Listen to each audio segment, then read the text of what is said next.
आज आकाशमार्गरू 5टी जिल्लार प्राय 12 रु अधिक ब्लॉक रे बन्या परिस्थिति को जाइकी मु अनुध्यान करिछि। माननीय राजस्व मंत्री श्री सुरेश पुजारी एवं स्वतंत्र relief commissioner SRC Shri Rajesh Prabhakar Patil मध्य आज मो सहित एरियल सर्वे रे जाइथिले। विशेष करिकी जाजपुर जिलार 3टी ब्लॉक दशरथपुर, बोरी एवं बिंझारपुर, भद्रक जिलार धामनगर, भंडारीपोखरी और चांदबली ब्लॉक 3टी एवं बालेश्वर जिलार सोर, रेमुणा एवं बालेश्वर सदर एवं मयूरभंज जिलार मध्य किछि अंश बड़साही ब्लॉक एवं ता सहित उदलार किछि अंश एवं कप्तिपदा ब्लॉक मध्य किछि अंश देखिबा सहित केन्दुझर हाटड़ी ब्लॉक अंचल देखिला परे मु वर्तमान जस्ट सेठू आसिकी पहुँची।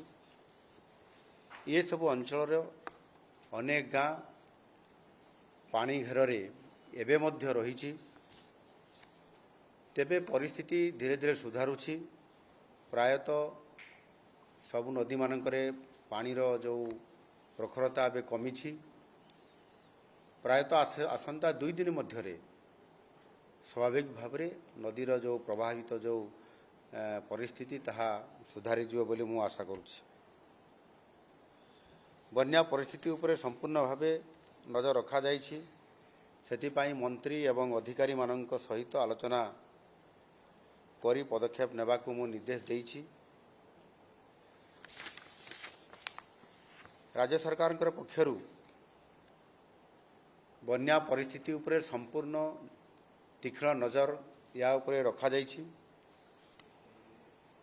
सबु विपर्यय परी ए बन्यारे मध्य किभଳି भाबरे जीरो काजुआलिटी हेई पारिबो ता उपरे आम सरकार नजर रखिछंती। एही बन्यारे वर्तमान सुधा प्राय 8 लाख लोक प्रभावित होइछंती एवं आम सरकार तरफरु 2,69,000 लोकंकु आमे सेमानंकु एवाकुएट करिकी सुरक्षित स्थान को आमे नै पारिछंती। एमानंकर पई उद्धार कार्य रे लगा जाइतिबा 17टी ओड्राफ, 7टी एनडीआरएफ एवं 129टी अग्निशम और जरूरी सेवा एमानंकु समस्तंकु शामिल करा जाइथिला।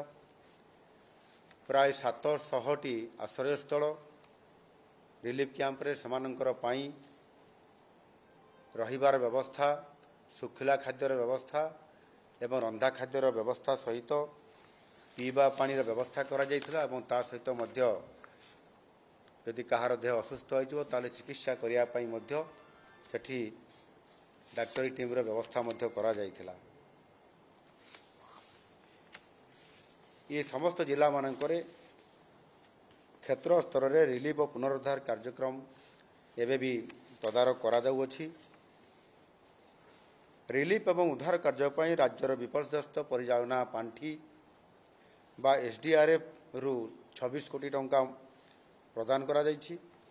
क्षतिग्रस्त परिवार मानकु पॉलिथिन, सुखिला खाद्य, रंधा खाद्य, पीवा पानी, औषध ए समस्त आवश्यक अनुसार किंबा कोठी अभियोग आसिले किंबा मीडिया माध्यम रे मध्य कोठी आपण माने दृष्टि आकर्षण करले तुरंत आम सरकार नजर रखिछंती एवं ता उपरे मध्य समानक पाखकु आमे ये समस्त व्यवस्था पहुंचेबारे यथा समय रे आमे ताकू सक्षम हो पारुछु। एबे पानी छाड़िबा उपक्रम करूछि। पानी छाड़िला परे 3 दिन मध्य रे अर्थात 72 घंटा मध्य रे समस्त अधिकारी माननको निर्देश दिया जाइछि। समाने तार सरजमीन तदंत करिवे, रिपोर्ट बनैबे एवं रिपोर्ट बनैकरी से सरकार को तांकर रिपोर्ट समस्त उपस्थापना करिवे। विशेष करिकरी आकलन परे तुरंत सहायता पैकेज सेमानक पाखक पहुँचा जीवो। कृषि घर भंगा सहायता उपरे आम सरकार पूरा गुरुत्व दे आसुछंती एवं गुरुत्व मध्य देबे एवं जो बन्या परिस्थिति कारण जोठी घाई सृष्टि है परवर्ती पर्यायर रोड मध्य कोठी दबी जाइछि किंबा भांगी जाइछि से रोड गुड़िकर तुरंत रिपेयरिंग बा मरामती करा जिवो सेथिपाई संपृक्त विभाग अधिकारी मान को निर्देश दिया जाइछि एवं इंजीनियर मान को मध्य काम करिया पाई समान को परामर्श दिया जाइछि। एणु आगामी दिन में जेतेबेले स्वास्थ्य परिस्थिति हुए तो आसी पारे बन्या परे किंबा साइक्लोन परे जमिति परिस्थिति गोटे आसे ताकू भी नजर रे कड़ा रखा जाइछि। बन्या परवर्ती परिस्थितिर ताकू केमती मुकाबला करा जाई पारिबो रोग कौन प्रकार जमती लोक मान पाखरे एक बड़ जो डायरिया किंबा आपंकर अन्यान्य जो रोग ये न पहुँची पार से सरकार संपूर्ण भाव में सतर्कता अवलंबन करी काम करुछंती।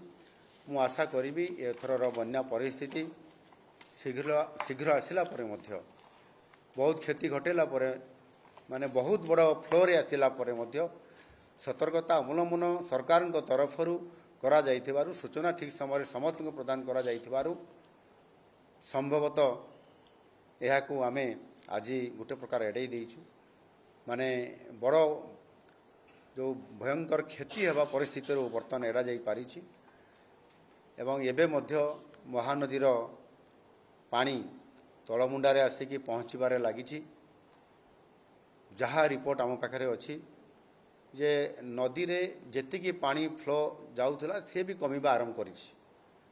एणु साधारणतः भाव में दया नदी भार्गव नदी कुशभद्रा नदी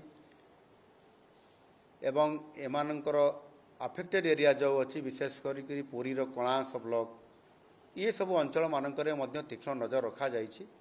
से प्रकार बड़ धरण परिस्थिति है लागू ना तथापि सावधान सहित समस्त प्रकार आनुषांगिक व्यवस्था सहित जिला प्रशासन एवं आमर एनडीआरएफ एसडीआरएफ टीम को सजाग रखा जाइछि। फायर टीम पूरा संपूर्ण भाव में से प्रस्तुत होकर अच्छा और निश्चित भाव में जो परिस्थिति आसो ताकू समाधान तुरंत त्वरित पर्यायर इमरजेंसी समापन करा जिवो एवं निश्चित भाव में ये बन्या परिस्थिति को मुकाबला करने एवं तार बन्या परवर्ती पर्यायर किभली भाव में चाष कार्य को आउ थे जो जगार संभव अच्छी जो जगार पानीर स्तर कमी जीव से सबको दृष्टि रखिक सरकार उभय राजस्व विभाग तरफ आकलन कला परे कृषि विभाग को मध्य निर्देश दि जाइछि समाने ताहार कृषि क्षेत्र में को जगार पुनर्बार आउ थे कृषि कार्य से चाषी मान संपृक्त से काम लगे पारे से सरकार संपूर्ण भाव में या नजर रखिछंती। धन्यवाद।